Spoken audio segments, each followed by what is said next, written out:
আলাম ইয়ানিনিল্লাযীনা আমানু আন তাখশা কুলুবুহুম লিযিকরিল্লাহ, মুমিনের জন্য ওই সময় কি আসেনি যে আল্লাহর ভয়ে তাদের হৃদয় কেঁপে উঠবে।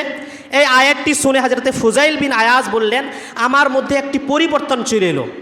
তখন হযরতে ফুজাইল বিন আয়াজ বললেন, আজ থেকে আর কোনো কাউকে ডাকাতি করব না, আর কাউকে লুটপাট করব না।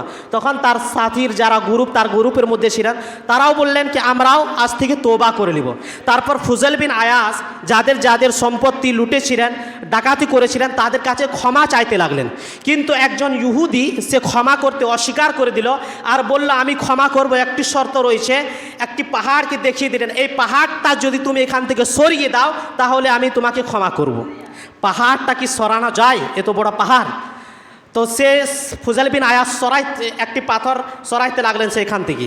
আল্লাহর এমন রহমত হলো, আল্লাহ রাব্বুল আলামিন একটি এমন হাওয়া চালাইলেন, সে পাহাড়টাকে ওখান থেকে সরিয়ে দিলেন। তারপর বললেন, এবার আমাকে ক্ষমা করে দাও। সে ইহুদিটার কাছে বললেন আর একটি শর্ত রয়েছে, ক্ষমা করব। আমার একটি ওইখানে ব্যাগ রয়েছে, সে ব্যাগটা নিয়ে এসো। একটা থলি রয়েছে, সে থলিটা নিয়ে এসে বলে আমাকে দাও। হযরতে ফুজাইল বিন আয়াজ সে থলিটা নিয়ে এলেন এবং সেই ইহুদিটাকে দিলেন।